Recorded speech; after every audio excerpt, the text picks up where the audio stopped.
Hello, मी पूजा आणि माझ्या व्हिडिओमध्ये तुमचं स्वागत आहे. तर थोड्याशाच गप्पा मारूया आपण. तर माझी मुलगी 3.5 वर्षाची आहे आणि मी तिला स्कूलमध्ये टाकलेलं आहे आता. तर ते स्कूलमध्ये जाते तर ते केस थोडे मतलब मोठी आहेत. तर मी तिला 2 चोटल्या बांधते आणि स्कूलचा बेल्ट आहे तो लावावा लागतो. तर एक दिवस असं झालं, तो इन्सिडेंट मला शेअर करावा वाटतं. फनी इन्सिडेंट आहे तो. तर ती बेल्ट काढून टाकत होती.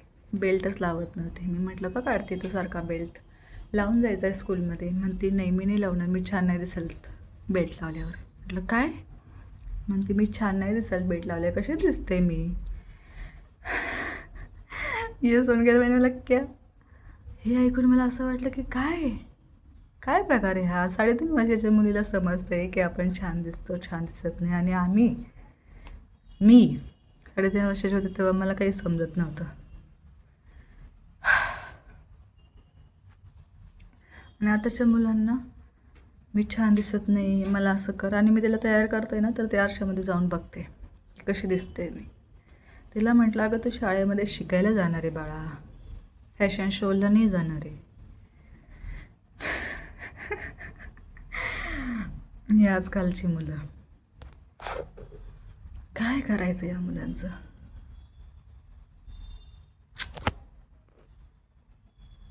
तुमची मुली पण अशाच आहेत का?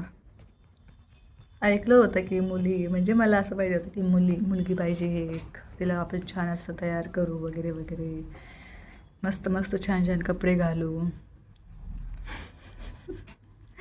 आणि ही मुलगी आहे एवढी नखरेवाली निघेल असं वाटलं नव्हतं खरंच.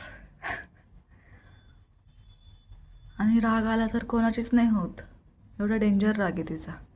आपल्याला तर नाही येत बाबा एवढा राग. कोणावर गेली? पप्पावर गेली कधी? शाळेमध्ये, म्हणजे माझं मराठी शाळेमध्ये झाले, तर आम्हाला ते कर्सिव्ह लेटर काय शिकवलंच नव्हतं ना. स्मॉल लेटर, खाली ABCD शिकवली होती. त्यामुळेच मी डॉक्टर नाही झाले वाटतं.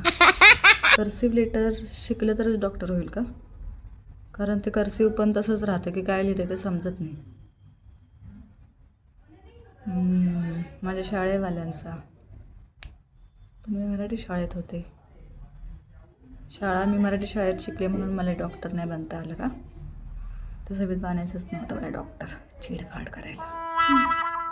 मी लहान होते तेव्हा आम्हाला असं काही जास्त होमवर्क नव्हतं.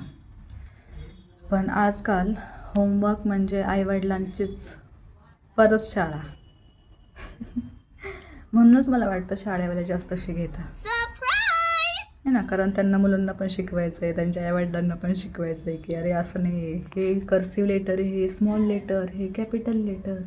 Oh my god. अरे काय चाललंय हे? आणि एवढ्या लहान मुलांना एवढा अभ्यास देता,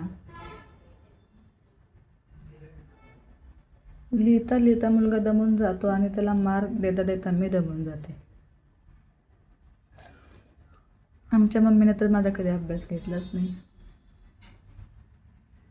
त्यांना प्रोजेक्ट करायला सांगितलं तर त्यांना समजतं तरी आपण काय करतोय. पण ज्यांना अजून ABCDs पूर्ण समजले नाही, त्यांना जर तुम्ही प्रोजेक्ट देताय तर त्यांना काय समजणार आहे की आपण काय करतोय? जरी आपण सांगितलं की हे असं आहे ते तसं आहे, त्यांना आता ॲनिमलचा प्रोजेक्ट सांगितलं होतं माझ्या मुलाला लास्ट टाईम. तर करताना मी तिला थोडं सांगत होते, पण तेच आहे ना की आईवडीलच करता, मुलांची ॲक्टिव्हिटी त्यामध्ये थोडी कमी राहते. त्यापेक्षा तेच प्रोजेक्ट तुम्ही शाळेमध्ये करून घेतले मुलांकडून, तुम्ही स्वतः करा आणि नंतर मुलांना सांगा.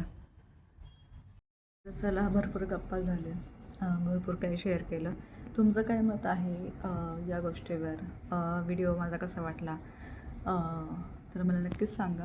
म्हणजे प्रोजेक्टवर तुमचं काय मत आहे किंवा होमवर्कवर काय मत आहे? तुम्ही पण या फेजमधून जात आहे का? हे नक्कीच मला कमेंटमध्ये सांगा. भेटूया पुढच्या व्हिडिओमध्ये, तोपर्यंत बाय बाय.